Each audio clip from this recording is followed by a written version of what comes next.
இப்ப விஜய் அவர்கள் கரூருக்கு செல்ல இருக்கிறதுக்கு எதிராக நிறைய விமர்சனங்கள் வந்துட்டு இருக்கு. இல்லை, கரூரில் நடைபெற்ற அந்த துயர சம்பவம் தொடர்பான வழக்கு இன்னும் நடக்குது, சிபிஐயில் இருக்கு. ஒரு கட்சி நிகழ்வில் பங்கேற்று இறந்தவர்களுக்கு அரசு சார்புள்ள உதவி என்பது ஏற்க முடியாது. தனி ஒரு நிகழ்வில் பங்கேற்று மரணமடைந்த குடும்பத்திற்கு அரசு பதவி வழங்குவதற்கு சட்டத்திலும் இடமில்லை, தார்மீக அடிப்படையிலும் அது சரியானதில்லை. இதுபோல அரசியல் நிகழ்வில் இறந்தவர்கள் குடும்பங்களுக்கு அரசு பதவி என்று வந்துவிட்டால் அது ஒரு தவறான முன்னுதாரணம் ஆகிவிடும். நீங்கள் உங்கள் ஆட்சியில் போட்ட அந்த எஃப்ஐஆர்லேயே அவர் குற்றவாளின்னு சேர்க்கல, எப்படி நீங்கள் அக்யூஸ்ட் சொல்லலாம் அப்படின்னு சொல்லிட்டு அவங்க இங்கிருந்து திமுக மூக்குடைப்பட்டு குட்டுப்பட்டு தான் வந்துச்சு இந்த விஷயத்துலன்னு பார்த்தோம். செந்தில் பாலாஜி அவர்களுடைய வழக்குல முன்ஜாமீன் கொடுத்திருக்காங்க நிபந்தனையோட. திமுக தலைவர் திரு ஸ்டாலின் அவர்கள் ஒரு வார காலத்திலே இந்த ஆட்சி எப்போது வேண்டுமானாலும் கவிழலாம், அந்த ஆட்சி தானாகவே கவிழ்ந்து விடும், அப்ப தலைவர் விருப்பம் இதுவாக இருக்கிறதோ என்று நம்பி திரு செந்தில் பாலாஜி இந்த முடிவை தனிச்சையாக எடுத்தாரோ? திமுக வெர்சஸ் டிவிகே இந்த போர் என்பது தேர்தலுக்கு முன்பும் தொடங்கியது, தேர்தலுக்கு பின்பும் தொடர்ந்து நடைபெற்று வருகிறது. இப்ப அதிமுகவில இருந்து தான் தொடர்ந்து எம்எல்ஏக்கள் தாவேகா பக்கம் வந்துட்டு இருக்காங்க. அந்த 25 எம்எல்ஏக்கள் வெளியில வந்தாங்கல்ல தாவேகா ஆதரவு நிலைப்பாடு, எடப்பாடிக்கு எதிரான மனநிலையில் தான் இருக்கிறாங்க அப்படிங்கிறது நம்ம புரிஞ்சுக்க முடியுது. அப்ப உள்ளிருந்தே எடப்பாடிக்கு எதிராக போராடுவது என்கிற நிலைப்பாட்டை எடுத்திருக்கிற இவர்களில் எத்தனை பேர் மீண்டும் அங்க போக போறாங்க அப்படின்னு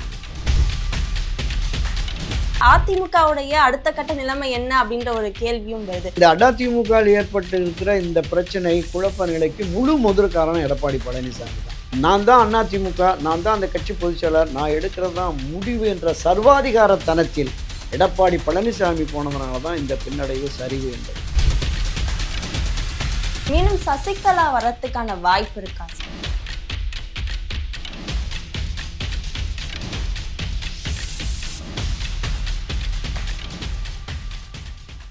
C7 வாய்ஸ் நேயர்களுக்கு வணக்கம். இன்றைய நேர்காணலில் நம்மோடு இணைந்திருக்கிறார் அரசியல் விமர்சகர் துரை கருணா அவர்கள். வணக்கம் சார். வணக்கம் சார். இப்ப விஜய் அவர்கள் கரூருக்கு செல்ல இருக்கிறதுக்கு எதிராக நிறைய விமர்சனங்கள் வந்துட்டு இருக்கு. அதே மாதிரி கரூர்ல உயிரிழந்த குடும்பத்தினருக்கு அரசு வேலை கொடுக்க கூடாதுன்ட்டு கம்யூனிஸ்ட் கட்சிகள் எதிர்ப்பு தெரிவிக்கிறாங்க. இந்த நிலையில ஏன் இவ்வளவு விமர்சனத்துக்கு உள்ளாகுது இந்த கரூர் பயணம் அப்படின்ற ஒரு கேள்வி வருது. இல்லை, கரூரில் நடைபெற்ற அந்த துயர சம்பவம் தொடர்பான வழக்கு இன்னும் நடக்குது, சிபிஐயில் இருக்குது. மாண்புமிகு முதலமைச்சரே போய் அங்கே ஆஜராகி பண்ணிட்டு இருந்தார். ஒரு நீதிமன்றத்தினுடைய மேற்பார்வையில், ஒரு நீதிபதியினுடைய மேற்பார்வையில் வழக்கு இருக்குது. அப்போ இந்த வழக்குகள் விசாரணையில் இருக்கிற பொழுது முதலமைச்சர் என்கிற பொறுப்பில் போகிற போது அங்கே சாட்சிகள் கலைக்கப்படலாம், பிரச்சனைகள் உருவாகும் அப்படின்னு ஒரு பார்வை திமுகவுக்கு. இன்னொன்று, ஒரு கட்சி நிகழ்வில் பங்கேற்று இறந்தவர்களுக்கு அரசு சார்புள்ள உதவி என்பது ஏற்க முடியாது அப்படிங்கிற மாதிரி சொன்னது. அதில் இன்னொரு தரப்பில் வக்கீல், திமுக வக்கீல் அவர் இந்த குற்றச்செயலில் ஈடுபட்ட அக்யூஸ்டில் ஒருத்தர் சொன்னபோது தான் கடுமையான விமர்சனத்துக்கு திமுக வழக்கறிஞர் ஆளானார். நீங்கள் உங்கள் ஆட்சியில் போட்ட அந்த எஃப்ஐஆர்லேயே அவர் குற்றவாளின்னு சேர்க்கல, எப்படி நீங்கள் அக்யூஸ்ட்னு சொல்லலாம் அப்படின்னு சொல்லிட்டு அவங்க இங்கேருந்து திமுக மூக்குடைப்பட்டு குட்டுப்பட்டு தான் வந்துச்சு இந்த விஷயத்துலன்னு பார்த்தோம். இடதுசாரிகள் சொல்கிற கருத்து நியாயமான கருத்துன்னு பார்க்குறேன். என்னென்னா, நீங்கள் ஒரு சட்டமே இருக்குது, ஒரு அரசியல் கட்சி நடத்துகிற நிகழ்வில் சேதம் ஏற்பட்டால், பொது சொத்துகளுக்கு சேதம் ஏற்பட்டால் அந்த கட்சி தான் அதுக்கான அந்த நஷ்டஈட்டை கொடுக்கணும் அப்படிங்கிற மாதிரி சட்டமே இருக்கிறது. அப்போ ஒரு பொது சொத்துகளுக்கு சேதம் என்கிற பொழுது அந்த கட்சி கொடுக்கணும். பொது மக்களிலே பலர் மரணித்து விட்டார்கள், இப்போ அவர்களுக்கு அந்த கட்சி சார்பாக தான் எந்த உதவியும் செய்யலாம், உதவியோ கொடுக்கிறது. ஆமாம், பல லட்சக்கணக்கான ரூபாய் அந்த குடும்பங்களுக்கு, இந்த குடும்பம் வாழ்வாதாரம் சிறப்பதற்கு கொடுக்கலாம். இன்னொன்று இருக்குது, ஆட்சி கட்சியாக இவங்க இருக்கிறாங்க, பல தனியார் நிறுவனங்கள் இருக்குது, அவங்க இந்த குடும்பத்திற்கு அந்த தனியார் நிறுவனங்கள் மூலமாக கூட நீங்கள் வேலைவாய்ப்பை கொடுக்கலாம். அரசு அந்த மாதிரி தனி ஒரு நிகழ்வில் பங்கேற்று மரணமடைந்த குடும்பத்திற்கு அரசு பதவி வழங்குவதற்கு சட்டத்திலும் இடமில்லை, தார்மீக அடிப்படையிலும் அது சரியானதில்லை. ஏன்னா பல குடும்பங்களில் அரசு வேலைகளில் இருக்கிற இறந்துட்டால் அந்த குடும்பத்துக்கு வாரிசுக்கு வேலையே 10 வருஷம் 20 வருஷம் கிடைக்காம பல பேர் திண்டாடிக்கிட்டு இருக்காங்க. ஒரு குடும்பத்துக்கு வருமானம் ஈட்டுகிற ஒரு குடும்ப தலைவர் இறந்தால் கருணை அடிப்படையில் முதலமைச்சர் அந்த குடும்பத்துக்கு வாரிசுக்கு ஏதாவது ஒரு வேலை தரலாம், அது 1-2 பேருக்கு, அதுக்கு சட்டத்தில் இடம் இருக்கிறது. இதுபோல் அரசியல் நிகழ்வில் இறந்தவர்கள் குடும்பங்களுக்கு அரசு பதவி என்று வந்துவிட்டால் அது ஒரு தவறான முன்னுதாரணம் ஆகிவிடும் என்கிற கருத்து என்பது இப்போ விமர்சனத்துக்கு உள்ளாகி இருக்கிறது. அது சரியான கருத்து தான், சரியான பார்வை தான் நான் பார்க்குறேன். சரி, இதை திரும்ப பெறத்துக்கான வாய்ப்பு இருக்கா? அது அரசு பணின்றத தகவலா இருக்கு, அதை இல்லாம இப்ப அவங்களுடைய எதிர்க்கட்சிகள் சொல்றதை கேட்டு விஜய் அவர்கள் முடிவெடுக்கிறதுக்கான வாய்ப்பு இருக்குன்னு எடுத்துக்கலாமா? ஒரு அரசாங்கம் நினைத்தால் எதுவுமே செய்யலாம். ஒரு அரசாங்கம் நினைச்சு ஒரு புது ஜியோவே போடலாம். இந்த மாதிரி 41 பேர் அங்கே மரணம் அடைந்து அந்த நிர்கதியாக, சாதாரண குடும்பத்தை சேர்ந்தவர்கள் நிர்கதியாக இருக்கிற அந்த குடும்பத்திற்கு ஆதரவு தெரிவிக்கிற வகையில் அவருக்கு அரசு வேலை வழங்கலாம் அப்படிங்கிற மாதிரி ஒரு புது அரசாணையை போட்டு அந்த ஜிஓ அடிப்படையில் அவர் கொண்டு போய் கொடுப்பாங்க. அது என்ன பண்ண போகிறாங்கன்னு நமக்கு தெரியல. அதிலிருந்து இப்போ இது திட்டம் இருக்கிறதா, அவர்களுக்கு அரசு வேலை வழங்குவதற்கு முடிவெடுத்து விட்டார்களா, எந்தெந்த இலாக்காவில் என்னென்ன வேலைகள் என்கிற மாதிரியான அந்த பரிசீலனை நடைபெற்றிருக்கிறதா அப்படின்னே தெரியல. வழங்க போகிறார்கள், அது தவறு அப்படின்னு தான் போயிருக்கு. வழங்க நாங்கள் முடிவே எடுக்கலை அப்படின்னு சொல்லி அதிலிருந்து நழுவுவதற்கும் வாய்ப்பு இருக்கிறது. ஒருவேளை வழங்கலாம் என்றால் சட்ட நிபுணர்களோடு அரசு துறை உயர் அதிகாரியோடு கலந்து ஆலோசித்து நான் சொன்னது மாதிரி ஒரு ஜிஓ போட்டு பண்ணலாம். அல்லது ஒரு மசோதாவே, பட்ஜெட் கூட்டம் வர்ற போது ஒரு மசோதா தாக்கல் பண்ணி இந்த ஜிஓவை சட்டமாகவே கொண்டு வருவதற்கு கூட வாய்ப்பு இருக்கிறது. என்ன செய்ய போகிறார்கள் நம்ம பொறுத்திருந்து பார்க்கலாம். செந்தில் பாலாஜி அவர்களுடைய வழக்குல முன்ஜாமீன் கொடுத்திருக்காங்க நிபந்தனையோட. இதுல முக்கியமா வாதத்துல முன்வைக்கப்பட்டது என்னன்னா, அரசு தரப்புல இருந்து ஆட்சியை கவிழ்க்க நடந்த ஒரு சதி அப்படின்றத அவங்க குறிப்பிட்டிருந்தாங்க. இதை எப்படி எடுத்துக்கிறது சார்? ஏன்னா திமுக தரப்புல இருந்து சொல்றது என்னன்னா, எங்கள்கிட்ட அவ்வளவு எம்எல்ஏக்கள் இல்லை, எங்களுக்கு அந்த அவசியம் இல்லை, ஒரு தவறான ஒரு குற்றச்சாட்டை வைத்து எங்களை மாட்டி விடுறதுக்கான ஒரு வேலையா இருக்கு அப்படின்றத திமுக தரப்புல இருந்து முன்வைக்கிறாங்க. நம்ம இதுல இருந்து என்ன புரிஞ்சுக்கிறது சார்? இதுக்கான வாய்ப்பு இருக்கா? தமிழக வெற்றி கழகம் தங்களுக்கு கூடுதல் உறுப்பினர்களை சேர்ப்பதற்காக குதிரை பேரத்தில் ஈடுபடுகிறது தான் முதலாவதான திமுக குற்றச்சாட்டு. அப்போ இந்த தரப்பில் திமுக குற்றச்சாட்டு வருகிற பொழுது திமுக தரப்புலையும் எங்கள் ஆட்களை தாவேக்க ஆட்களை இழுப்பதற்கு குதிரை பேரம் நடக்கிறது அப்படிங்கிற மாதிரி இதை ஆதாரபூர்வமாக அவர்கள் கொடுத்ததாக பார்த்தா 9 பேர் அரெஸ்ட் பண்ணியிருக்காங்க. அந்த யூடியூபர் உட்பட பலருமே அந்த ஆடியோ ரெக்கார்ட்ஸ் எல்லாமே கொண்டு போய் கொடுத்து அதனுடைய உண்மைத்தன்மையை அறிந்து இதற்கு அடிப்படை ஆதாரம் இருக்கிறது அப்படின்னு தான் கையெழுத்து போட்டிருக்காங்க. எனக்கு என்ன புரிதல்னா, திமுக தலைவர் திரு ஸ்டாலின் அவர்கள் இந்த ஆட்சி அமைந்தவுடனே 6 மாத காலத்திற்கு எந்த விமர்சனமும் செய்ய மாட்டோம், அவங்க சட்டங்களை திட்டங்களை நிறைவேற்றுவதற்கு ஒரு காலக்கெடு கொடுப்போம் அப்படின்னார். ஆனால் 1 வார காலத்திலே இந்த ஆட்சி எப்போது வேண்டுமானாலும் கவிழலாம், இந்த நிர்வாக திறனற்றவர்களாக இருக்கிறார்கள், நிறைய தவறுகள் நடக்குது, பாலிய சட்ட ஒழுங்கு பிரச்சனை இதெல்லாம் நடக்குது, அந்த ஆட்சி தானாகவே கவிழ்ந்து விடும். ஒரு ஆட்சி தானாக கவிழ்வதற்கு என்ன வேணும்? உறுப்பினர்கள் எண்ணிக்கை குறையணும். அப்போ தானாக கவிழ்வதற்கு தாவேகாவின் உறுப்பினர்கள் எண்ணிக்கையை குறைத்து விட்டால் நம்பிக்கையில்லா தீர்மானத்தில் இவங்க ஆட்சி போயிடும். அப்போ தலைவர் விருப்பம் இதுவாக இருக்கிறதோ என்று நம்பி திரு செந்தில் பாலாஜி இந்த முடிவை தனிச்சையாக எடுத்தாரோ, திரு ஸ்டாலினுக்கு தெரியாமலேயே. அவர் ஒரு செந்தில் பாலாஜி தமிழக அரசியலில் அவர் ஒரு தனித்தன்மை வாய்ந்தவர். அவருடைய பேக்ரவுண்டெல்லாம் பார்த்தா நமக்கு தெரியும். அப்போ இது அவர் எடுத்த செயல் என்பது அங்கிருந்து 35 கோடி 50 கோடி பேசினாங்க, இன்னொரு சட்டமன்ற உறுப்பினர் பேசுகிறாங்க, தூத்துக்குடியில் ஒருத்தட்ட பேசுனாங்க அப்படிங்கிற மாதிரி இருக்குது. இப்போ இது எல்லாமே ஆதாரபூர்வமானது அப்படின்னு தான் இருக்காங்க. இன்றைக்கு கூட அவங்கள 2 நாட்கள் காவலில் எடுத்து திருவல்லிக்கேணி போலீஸார் விசாரிச்சுக்கிட்டு இருக்காங்க. அந்த விசாரணையின் முடிவில் இதன் பிறகு இது நீதிமன்றத்துக்கு போய் இந்த குதிரை பேரம் நடைபெற்றதாங்கிறது நிரூபிக்கணும். இந்த பக்கமும் அப்படி தான். தாவேக்கா அவர்களோடு குதிரை பேரம் நடத்தினார்களா, யாருக்கு எத்தனை கோடி பணம் கைமாறியது, என்ன வாக்குறுதி உறுதிமொழிகள் தரப்பட்டது, இதெல்லாமே நீதிமன்றங்களில் போய் தான் அதை நிரூபிக்கணும். வெறும் வதந்திகளை வைத்து, ஹேஷியங்களை வைத்து, வலைத்தளங்களில் வர்ற விஷயங்களை வச்சு நம்ம விவாதிக்க முடியாது. இதனுடைய உண்மைத்தன்மை என்ன என்பது 2 தரப்புமே தான். ஆட்சி கட்சி திமுக மீது அவர்கள் குதிரை பேரம் தாவேக்கா எம்எல்ஏக்களை இழுக்க முயற்சிங்கிறாங்க. இங்கே திமுக, அதிமுக, பாஜக உட்பட எல்லோருமே அவர் நிறைய சந்தித்து சொல்கிறாங்க, இந்த குதிரை பேரத்தில் வந்து ஈடுபட்டிருக்காங்கன்னு உச்சநீதிமன்றம் வரைக்கும் போயிருக்காங்க. சிபிஐ விசாரணை வேணும்னு கேட்டிருக்காங்க. அப்போ இந்த விசாரணையின் முடிவில் தான் இருதரப்புமே குதிரை பேரத்தில் ஈடுபட்டார்களா அப்படிங்கிற விஷயம் நமக்கு தெரிய வரும். இப்போ அதனால தான் இவங்களுக்கு இப்போ ஜாமீன் கொடுக்கப்பட்டிருக்கிறது. ஏன்னா மற்றவங்களாம் அரெஸ்ட் பண்ணிவிட்டு தூண்டுதல் இவர் அப்படிங்கிறது, அந்த தூண்டுதலுக்கான ஒரு வலுவான ஆதாரம் கிடைச்சாதான் இவங்களை கைது செய்ய முடியும். ஸோ அதனால தான் முன்ஜாமீன் கொடுத்து திருவல்லிக்கேணி ஸ்டேஷனில் கையெழுத்து போடுங்க காலை மாலை அப்படின்னு சொல்லி கொடுத்துருக்காங்க. நீதிமன்றத்தின் பார்வை என்பது சட்டத்திற்கு உட்பட்டு தான் இருக்கும். ஸோ அந்த அடிப்படையில் அவங்களுக்கு கொடுத்துருக்குறாங்க. இந்த பரஸ்பரம் திமுக வெர்சஸ் டிவிகே இந்த போர் என்பது தேர்தலுக்கு முன்பும் தொடங்கியது, தேர்தலுக்கு பின்பும் தொடர்ந்து நடைபெற்று வருகிறது. எங்கே போய் நிற்கும் பார்க்கலாம். Okay sir. ஆனால் இன்னொரு விஷயம் என்னன்னா, இப்போ அதிமுகவில இருந்து தான் தொடர்ந்து எம்எல்ஏக்கள் வந்து தாவேக்கா பக்கம் வந்துட்டு இருக்காங்க. ஸோ இதனால இங்கே தான் குதிரை பேரம் நடந்திருக்கு அப்படின்னு திமுக தரப்புலன்னு சொன்னாலும், அதிமுகல இருந்து இந்த மாதிரி ஒரு வழக்கோ எந்த ஒரு எதுவுமே எடுக்கலை. இன்னொரு பக்கம் தொடர்ந்து இபிஎஸ் அவர்கள் நடத்துகிற கூட்டங்களில் எம்எல்ஏக்கள் புறக்கணிச்சிட்டு வராங்க. இதை எப்படி எடுத்துக்கிறது? இன்னும் எத்தனை எம்எல்ஏக்கள் தாவேக்கா பக்கம் போவாங்க அப்படின்ற ஒரு கேள்வியும் எழுது. அதிமுக தரப்புலேயும் இந்த குதிரை பேரம் தொடர்பாக நீதிமன்றத்தில் வழக்கு தொடர்ந்துருக்காங்க. பொதுநல வழக்குமே இருக்கிறது. அந்த 25 எம்எல்ஏக்கள் வந்து தாவேக்காவுக்கு ஆதரவாக நம்பிக்கை தீர்மானத்தில் வாக்கெடுக்கிற பொழுது தான் அந்த குற்றச்சாட்டை அவங்க சொன்னாங்க. அமைச்சர்களாக போடுறோம், வாரிய தலைவராக போடுறோம் அப்படின்னு சொல்லிட்டு குதிரை பேரம் பேசி தான் அவங்கள இழுத்துட்டு போனாங்க அப்படின்ட்டு.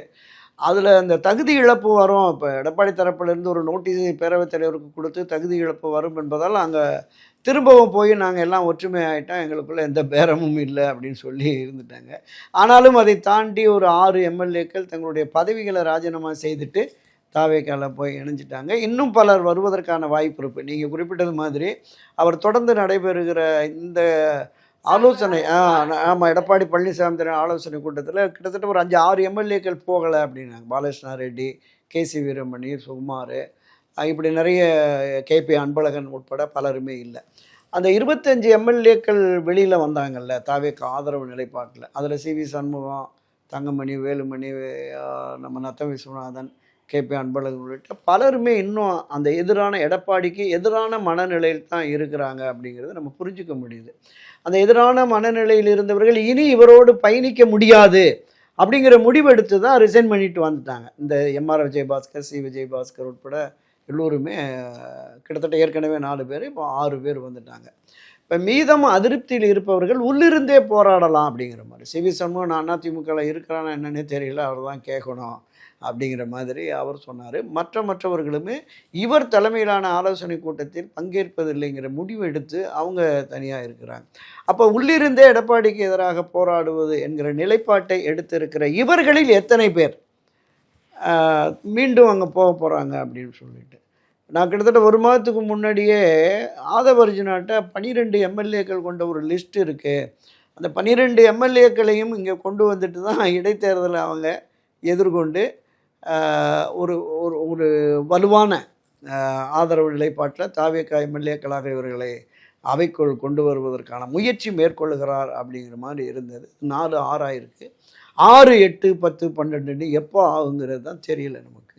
இப்படியே ஒரு தொடர்ச்சியான ஒரு நிலைமை இருந்தா அதிமுகவுடைய அடுத்த கட்ட நிலைமை என்ன அப்படின்ற ஒரு கேள்வியும் வருது. நான் தொடர்ந்து எம்எல்ஏக்கள் ராஜினாமா அப்படின்றது மக்கள் மத்தியிலும் சரி, தொண்டர்கள் மத்தியிலும் சரி, எந்த மாதிரியான ஒரு தாக்கத்தை ஏற்படுத்தும்னு எடுத்துக்கலாம் சார்? இல்லை, இந்த எல்லாவற்றுக்குமே இந்த அதிமுகவில் ஏற்பட்டு இருக்கிற இந்த பிரச்சனை, குழப்ப நிலைக்கு முழு முதல் காரணம் எடப்பாடி பழனிசாமி தான். யார் சொல்வதையும் கேட்கல. கட்சியில் வந்து மூத்த முன்னோடிகள் கட்சியினுடைய நலன் கருதி, கட்சியினுடைய வெற்றி எதிர்காலம் கருதி எந்த ஆலோசனை சொன்னாலும் அவர் ஏற்கிறதே இல்லை. நான் தான் அதிமுக, நான் தான் அந்த கட்சி பொதுச்செயலாளர், நான் எடுக்கிறது தான் முடிவு என்ற சர்வாதிகாரத்தனத்தில் எடப்பாடி பழனிசாமி போனதுனால தான் இந்த பின்னடைவு, சரிவு என்பது. இப்போ இவர் மீது அதிருப்தி கொண்டு இவரால் இனி அதிமுகவை வெற்றி பாதைக்கு அழைத்து செல்ல முடியாது என்கிற கருத்தாக்கத்தில் இவங்க எல்லாருமே முகாம் மாறுங்கிறாங்க. நீங்கள் இந்த முகாம் மாறுகிறவர்கள் இவங்க எல்லோருமே முன்னாள் அமைச்சர்கள், முன்னாள் எம்பி, முன்னாள் எம்எல்ஏ, முன்னாள் வாரிய தலைவர் என்று பிரபலமானவர்கள்.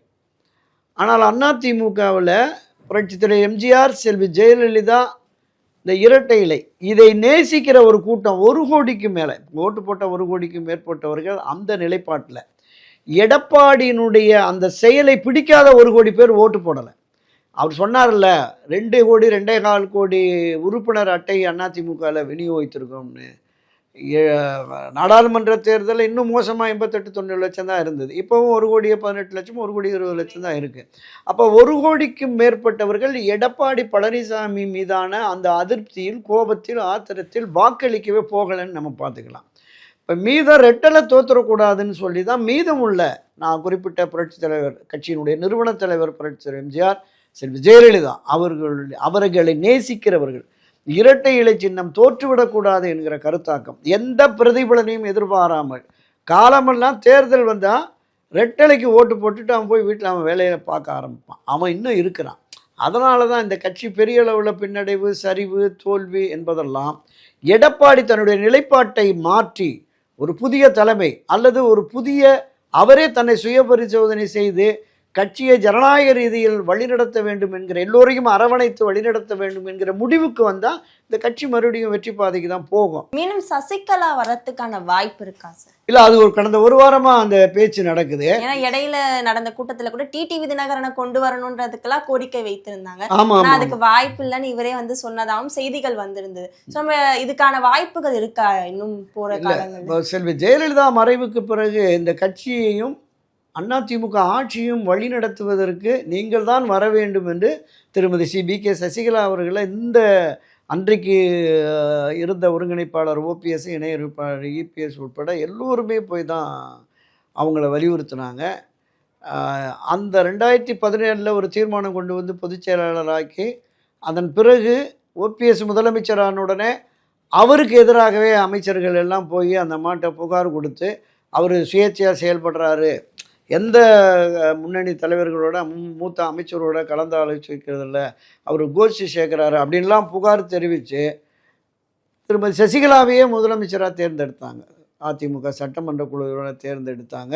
கவர்னரையும் சந்தித்து முதலமைச்சர் பதவி ஏற்பதற்கான தேதி குறிப்பிட போகிற போது தான் அன்றைக்கு பொறுப்பு கவர்னராக இருந்த ஆளுநர் ஏதோ ஒரு சதி, அரசியல் சதி என்பது உலகம் அறிந்த விஷயந்தான். அதன் காரணமாக அவங்க வர முடியல. அன்றைக்கு வந்திருந்தால் அவர் தான் கட்சியின் பொதுச் செயலாளர், முதலமைச்சர். அந்த நிலை தான் நீடிச்சிருக்கும். ஆனால் அது நடக்கலை. அப்போ இத்தனை தோல்விகள், இத்தனை சரிவுக்கு பிறகு எல்லோரும் ஏற்றுக்கொள்ளக்கூடிய ஒரு தலைமை வேண்டுங்கிற பார்வை முன்னர் 2017 எப்படி இருந்ததோ அப்படி ஒரு பார்வை இங்கே வந்துருச்சோ அப்படின்ட்டு. ஏன்னா இந்த அரசியலில், அதிமுக அரசியலில் 30-35 ஆண்டுகள் செல்வி ஜெயலலிதா இருந்தபோது இவருடைய பங்களிப்பு, திருமதி சசிகலாவுடைய பங்களிப்பு என்னங்கிறது இன்றைக்கு அதிமுக எல்லோருக்குமே தெரியும். அதில் நிறைய விமர்சனங்கள் இருக்குது, அது வேறு விஷயம். ஆனால் அவர் இன்றைக்கு இருக்கிற பல பேர் அவங்க மூலமாக தான் பதவிகளுக்காக வந்தாங்க அப்படிங்கிற மாதிரியெல்லாம் நம்ம பார்த்தோம். அதே மாதிரி டிடிவி தினகரனுமே கட்சியில் பொருளாளராக இருந்தார், எம்பியாக இருந்தார். அந்த காலத்தில் நிறைய இளைஞர்களை கட்சிக்கு கொண்டு வந்து பல்வேறு பதவிகள், பொறுப்புகளில் கொடுத்தாரு. அதனால தான் அமமுக என்கிற தனி கட்சியை தொடங்கி இத்தனை வருஷம் அவரால் பயணிக்க முடிந்தது. கணிசமான ஓட்டுகளை வாங்கினாங்க. இப்போ டெல்டா மாவட்டம் உட்பட தென் மாவட்டங்கள் முழுவதுமே பெரும் தோல்வியை சந்திருச்சு. அந்த ஒரு 100-106 தொகுதிகளில் 4-5 தொகுதிகளில் தான் அதிமுக வெற்றி பெற்றிருக்கு. ஸோ அவர்களும் வருகிற பொழுது மிகப்பெரிய அளவில் ஒரு பலம் வாய்ந்த, மீண்டும் வலிமை மிக்க ஒன்றுபட்ட அதிமுக உருவாகிவிடும் என்கிற கருத்தாக்கம் வந்ததுனால தான் துணிச்சலாக எடப்பாடி முன்னாடியே சொல்லியிருக்காங்க. அவர் என்ன சொன்னார், அவர் தான் தனி கட்சி தொடங்கி தலைவராக இருக்கிறாரேன்னாரு. அமமுக என்பது அதிமுகலேருந்து போன தனி கட்சி தான். அதை இணைத்து கொண்டு போகிறதுல எந்த பாதிப்பும் ஏற்படாது. அதுதான் கட்சி நல்லா இருக்கணும், கட்சியினுடைய எதிர்காலம் நல்லா இருக்கணும், இதை நம்பி இருக்கிற தொண்டர்களுடைய அரசியல் வாழ்வு முக்கியம் என்று கருதி தன் சுயநலத்தை மறந்து எடப்பாடி பழனிசாமி இதற்கெல்லாம் ஒப்புக்கொண்டால் அதிமுகவுக்கு எதிர்காலம் இருக்குது, ஆட்சி அதிகாரத்துக்கு வருவதற்கான வாய்ப்பும் கூடுதலாக இருக்கிறதா பார்க்குறேன். ஓகே சார், தொடர்ந்து பல்வேறு அரசியல் தகவல்களை பகிர்ந்து கொண்டதுக்கு நன்றி சார். நன்றி.